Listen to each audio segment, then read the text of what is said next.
Bote na balanzi sur Africa Cool Télévision fin de semaine na bino nyonso oyo bozuli baku ya kolanda biso mokolo ya lelo à quelques heures pour congolais nyonso mokili mombato yeba verdict na procès Vital Kamerhe procès 100 jours toyeba sort ya Vital Kamerhe toyeba sort ya Jamal pe ya Ndeko Muima tomoni kaka boebu lettre et outil na cour constitutionnel basengi ba transmettre bango dossier TGI tribunal de grande instance ya Gombe baboyi balobi makambo nyonso eza déjà clôturé à ce stade bakosinga sous dossier te tomituni est-ce que ça manœuvre politique tomituni pourquoi kala cour constitutionnel a réagi ça qui bongote a réagir kaka na dernière minute sur mon plateau nazanga moté nazana maître avocat oyo akopé sa biso vraiment éclaircissement na dossier ndenge to yebisa bino biso toza juste ba pandisango en cas ya makambo etali makambo juridique to kenda koluka ba expert en la matière. Je suis avec maître Jean-Louis Essoma avec l'une des akomeka kopé ça so éclaircissement est-ce que dossier wana ko kendete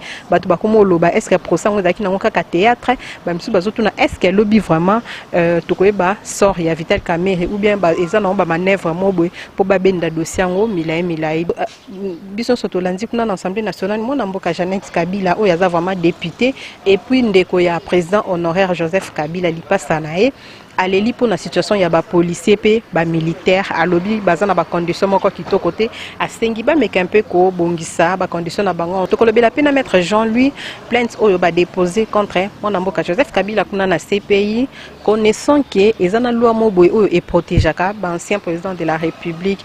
Est-ce que plainte wana oyo déposer na ba avocat canadien et quoi aboutir te voilà botika la vraiment connecté na Africa Cool Télévision tous ba éclaircissement na sujet oyo echepe na trouble na mboka na biso na pokwa ya lelo. Voilà yo oyo zana na abonné bo continuer ko s'abonner massivement. Voilà, bonjour maître. Bonjour maman Thérèse. C'est présenté nanu wana kolemba on chaque jour il faut se présenter. Na lemba po anini ngande ko bino maître Jean-Louis Essoma. Nazali avocat na baro ya Kinshasa Matete pe na Sankuru. Nazali pe lisusu président national ya Ligue des jeunes ya MLP parti oyo kambami na ndeko honorable Frank Diongo Chamba. Voilà maître nayo tozo bandana na likambo oyo etali procès 100 jours oyo na kati nango tozo mona mboka Vital Kamerhe tozo mona Jamal et puis mona mboka Muima.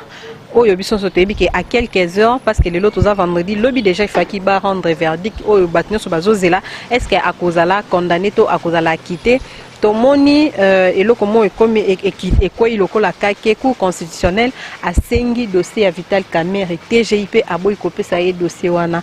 Est-ce que lobby vraiment procès wana ekosalama ou bien demande ya cour constitutionnel ça cache quelque chose? Bon, avant de commencer la demande à cour constitutionnel vraiment ba ninga nanga ba honoré na ba estimé confrère ya ndeko Vital Kamerhe il faut to ba kozala élégant na gala na musana biso les 11 tolandaki ndenge tribunal et pesa ki plaidoirie pe ndenge bazwaki affaire en délibéré ba rendre jugement le 20 juin soki likambo ezali nangonga oyo dossier eza na maboko ya ba juge oyo babenga bazana kati ya secret ya délibéré il faut totika ba juge ba rendre jugement na bango. Alors kokamwa komona mukanda euti na cour constitutionnelle sous prétexte que batindaki ba avocat ya ndeko Kamerhe ba soulevaki exception y a inconstitutionnalité. Oui, ils allaient normal bas soulever exception, il y a constitutionnalité. Mais il faut oser la nano tribunal et à grande instance, ils allaient qui saisit et se prononcer na exception na et se prononcer na délibéré na bango potoye ba est-ce que ba respecter procédure to ba respecter procédure té. Mais à 24 heures il y a prononcé un jugement. Boko senga dossier na greffier divisionnaire o azana dossier na maboko na été parce que dossier ezali na chambre o yezoki affaire wana en délibéré bako rendre jugement na bango lobby le 20 soki nazalaki moko ya avocat ya honorable Kamerhe tolingaki toze la verdict ya le 20 total est-ce que ba rencontrer ki moyen na biso to ba rencontrer ki yango te mais o ezali ko salema oyo ezali ba agitation tolande la procédure judiciaire ndenge esengeli. Quant à mon avis le rôle la juriste na banza cour constitutionnel lokola esengaki dossier wana na greffier divisionnaire ya grande instance. Greffier divisionnaire peut à répondre au cour constitutionnel que yé aza na dossier sous na maboko te. Dossier wana eza na maboko ya ba juge bazui yango en délibéré. Et le délibéré c'est pour demain. Tous les juges à se prononcer par rapport à l'exception. Et comme ça, cour constitutionnel et retirer conséquence, il y a décision, il y a tribunal. Bandeko basi va se retirer pour rendre jugement. Vous allez démotiver bango. Est-ce que Jewana ils allez profiter n'a pas prévenu? Tous ils allez profiter na état congolais. Mais n'a pas analyste juriste. Ils allez pena qui t'oroté. Ils allez qui t'oroté. Totika tribunal et rendre jugement nango et qu'on se prononcer na o etali et constitutionnalité peut qu'on se prononcer na o etali fond ya maman na likambo et par après ceux qui bakotinda dossier na cour constitutionnelle obéir que na cour constitutionnelle mais ko kata bato basi bazui et là qu'on a prononcé boye ezali malamu te. Je pense que indépendance ya ba juge il faut la respecter. Maître, indépendance ya ba juge la respecter. On se demande procès oyo bande bandi déjà mutu moko akufi juge ya liboso akufaki atiki vi oyo ya mibale siko basenge dossier aboyi kopesa. Est-ce que moi bras de fer wana tokoloba ke juge ya mibale aza na insécurité? Bon, nani azo tirer ndenge balobaka les draps. au moni procès oyo na banda kolobango depuis bande les affaires d'état. Ezali procès etali kaka ba congolais te etali mokili mobimba. Jauger température, il y a justice, il y a Congo, n'avènement, il y a présent Fachi. Biso mo to biga na mboka na biso, bayini ya Congo, Congolais, ayina mboka ne bazali ebele. Mais to pe sa chance na justice oyo, lelo bakomi ko sala makambo oyo, to bande komona na kalate. Maman, arrêtez un directeur de cabinet en fonction et sa suite. 18 ans Kabila to mona yango te. Tout le monde a dit que quand vous allez directeur de cabinet, soupçon bimi il y a détournement un bon yasinel. Mais va protéger qui est? Baza est belé dans le régime d'impunité ou tu vois. Mais les lois tout le monde le président à l'objet justice c'est l'indépendant n'a qu'au tâter dans ma justice et ça la moussala nango. Alors donnons quand même de la confiance et du crédit dans la justice oyo. Et ça qu'on touche, tout le monde a un régime intouchable. Les gens sont intouchables. Oh, bah, tout le monde est un criminel en col blanc. Les gens sont remis molongo moko. Nous devons soutenir cette justice. Et on a besoin de cette justice pour tomber la Congo parce que c'est la justice qui élève le Congo. Et en même temps, on a le chef de l'État. La prochaine élaboration, on a la première ministre, le chef de l'État dans la Marambo.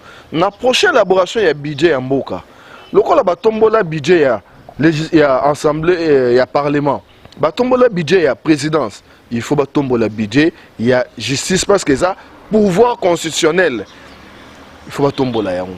Voilà, maître Tole Kawana, le coup là, on évoqué il y a 18 ans, il y a règne, il y a régime où tu connais Katomoni, pas plus tard qu'il y a. Mon amboka honorable Jeannette Kabila à l'équipe na percheur et Assemblée nationale à lobby donc à l'élite pour la condition de vie il y a ba policier et il y a ba militaire interpellation wana à sengi président de la République ba bon ça ba condition wana et tout est-ce que interpellation wana pour na yo au juge on mais en tout cas et ko kamusanga ko mona ndeko honorable Jeannette Kabila lelo azwa courage atika soni pour le bela ba militaire ya RDC. Mais ceux qui ba militaire bazo se retrouver dans ba situation où il y a mendicité, il y a précarité ya vie. Et ça les règne il y a régime ya leki naé, nana bien ngoté. Il y a lipasa naé, ceux qui pèlent leki naé, ceux qui pèlent ya naé, nana bien ngoté. 18 ans de règne. Il y a impunité. Il y a bafoué autorité à l'État. Il y a intimidation, il y a trafic d'influence. 18 ans de règne perdu pour toute une génération congolaise de rôle à Babiso Bagène. Les lois honorables, comme Européens, ça va tout. Leçon, il faut que Sony. Atika Biso, tout souffrir pendant 18 ans. Tout la Kisake, l'État Moyini, Toboyi. L'État moloki toboyi, l'État moyibi toboyi. Avec Fachi, c'est gouverner autrement. Maître surtout landeli bien plaidoyer na wana kolela na wana ezape mabete ezaka pona intérêt pour ceux qui lelo babongisi salaire ya ba policier na ba militaire et kotaka na bilan ya chef de l'État. Ndeko moko ayebisanga lobi losambo ya mutu mabe pe saranzambe kanda. Tolela pona ba bongisa ba condition ya ba soda na biso, ya ba policier na biso, ezaka ba soda na ba policier te, ya zalo honorable député. Il fallait lober la population congolaise. Tala bando na biso bazo kufa na ba Covid. Combien de médecins baza contaminé ba kufi batiki ba famille na bango. Ils sont au front. Tala lelo ba enseignant, ceux qui sont lelo to telemi, to ko loba mo français, to ko telema, mais eza ba enseignant. Mais il faut to lober la population congolaise, couchignon sur Congo, ben infirmière. Bato misala maboko. Bato nyonso foto lobela bango ezaka te lobela basoda.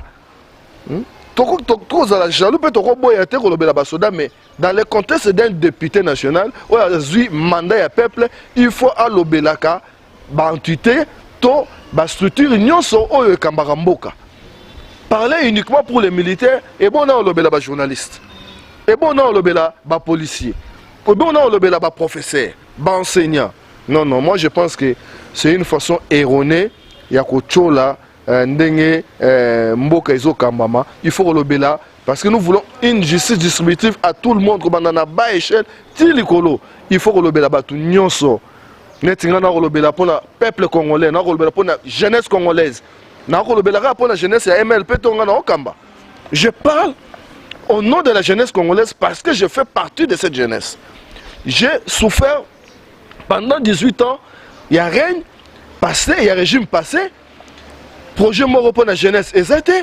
Mais Lelo a automoni quand même, le nouveau président, il approche la jeunesse. Tout ça, comme on a Lelo, jeune et belé, bazan le gouvernement, bazan le parlement, bazan l'institution. Et ce sont des œuvres comme ça que nous pouvons soutenir pour Tokenda Liboso. Voilà, maître, Tomoni pe Nangambi ya CPI kuna un groupe d'avocats canadiens qui va déposer plainte contre Joseph Kabila. Il y a quand même avocat. Il y a une loi qui protège l'ancien chef de l'État. Est-ce que plainte soit quoi aboutir ou bien ça n'a aucun cas d'aventure, la comédie du populisme? Bon, ils ont vraiment comédie. Ils ont dossier moro na koluka plainte on a vu en côté, mais n'a commenté sur le plan général. Je pense que l'avocat ceux qui vont saisir ces pays, ils allaient pour des crimes de guerre et crimes contre l'humanité. On a une infraction qui est imprescriptible. Aux la chef de l'État sont impliqués. Imprescriptible. Voilà. L'infraction on a, ils allaient au-dessus, il y a qualité à Moutou. L'infraction on a atteint plus de 20 ans, 50 ans, ils ont la prescription, ils ont la délai, non, de l'eau et coquille, la fraction en été. Voilà, ce qui, des avocats canadiens, c'est ce qui, Cour pénale internationale, peut-être ils ont un cadre, il y a qu'à dénoncer, infraction dans le il y a crime de guerre, et puis crime contre l'humanité. Aux ancien président, aux la président en fonction, aux la général, aux qui sont là par là.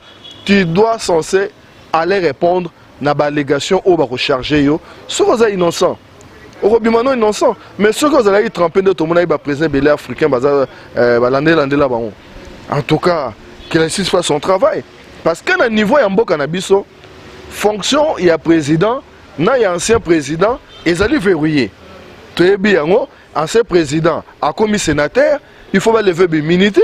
Ancien président, na quelqu'un qui est ancien président, pour lever l'immunité, il faut parlement, donc Assemblée nationale, la Sénat, sangana, na majorité, lever l'immunité. Et là, on a l'immunité, c'est pratiquement impossible, ou bien qu'on est insalamable. Alors, crime est au-dessus de la nation. Parce que la RDC est ratifiée. Traité na ONU, il faut respecter les traités internationaux. Cour pénale internationale, les instances internationales, ils ont limité. Ceux qui sont pays membres na la Cour pénale internationale, pour ratifier le traité. En tout cas, pour saisir plein de temps, pour Hollande là, malé. Mais bonne chance à l'avocat, on a Bassel Moussalana, total en dernier Cour pénale et Kolimbola Moussalana. Est-ce que Fatia va livrer? Oh. Bon, on Fatia m'a protégé. Mais l'Obama a bon. Fachi a un pouvoir aza na pouvoir de protéger biso nyonso congolais, ba peuple congolais. C'est lui notre garant, il faut protéger biso. Mais Fachi aloba na makambo ya justice, ceux qui ba bengi yo kenda kondima.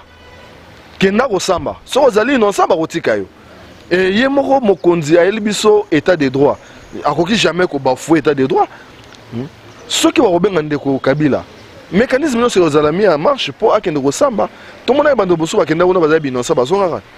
Alors, akobangani. Voilà maître tozonga na ngambu ya Assemblée nationale kuna tomoni normalement session il fallait que si le 15 mais va prolonger yango et pas ya présidente Janine Mabunda. Est-ce que prolongement wana pona yo ezobomba mo eloko mona sima wana ou bien le cas état d'urgence zaka bazo proroger yango bango pe ba prolonger? Non, en tant que chercheur dans la question politique congolaise, prolongation oyo Mama Janine asali ezali ko bomba bosoto. Ezali malamu te. Mama Janine ozali présidente de l'institution munene, Assemblée nationale. Personnalité na yo, il faut qu'on batte la yango. Parce que acte nyon soza opposé, oza ko engagé Assemblée nationale. Comment est-ce que tu as dit que session ordinaire et si la cas le 15 juin, ce qui ba matière, oyo ba député ba ndeko sala et si la quitté ba fungolaka session extraordinaire. Mais avant ba fungola session extraordinaire, il faut ba kanga ba clôturer dans nos sessions ordinaires. C'est ça la procédure. Mais les lois, Maman Janine, Moukanda neza eza clarté. Et Moukanda ezali ko défier état d'urgence décrété par le chef de l'État. Oyebi bazo bangani. Bangani maître.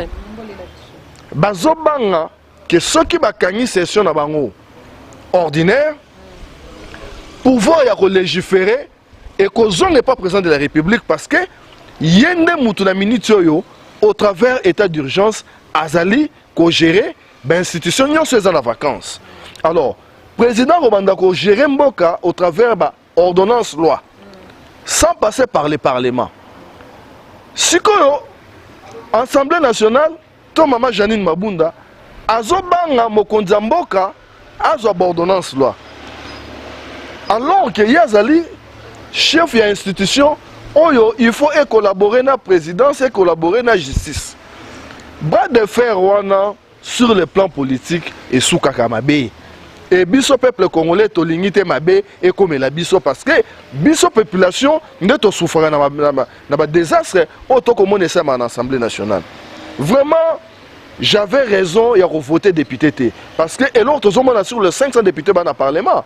Non, tout ça là comme depuis na botama. Mais maître ndenge a violé tout le baka qui a violé wana et koko ya na ninité a koko ya na mbeba te est-ce que bako il faut qu'on sanctionner ndenge ni. Bon naza pressé ya kolobate qui a violé parce que a évoqué ba disposition constitutionnelle on a natangité pour nous comprendre le sens nango. Mais on a intervenu sur le plan politique qui engagé un bras de fer avec un président de la République ou avec la présidente de la République, Ezali Malamouté. Bras de fer, Ezali que le président a décrété état d'urgence sanitaire. Moutounion se force de précaution, il faut respecter les mesures, les instructions au Mokonda Pes Namboka Mobimba. Mais aujourd'hui, prolonger la session. Mais c'est exposer d'abord la population, c'est exposer d'abord les députés. Moutou, il ne fallait pas avoir maladie. Na kati ya kosala musala ya lombangu on peut s'appeler ça individu avec tomber malade. Et cette histoire là n'enchante pas le bon fonctionnement des institutions.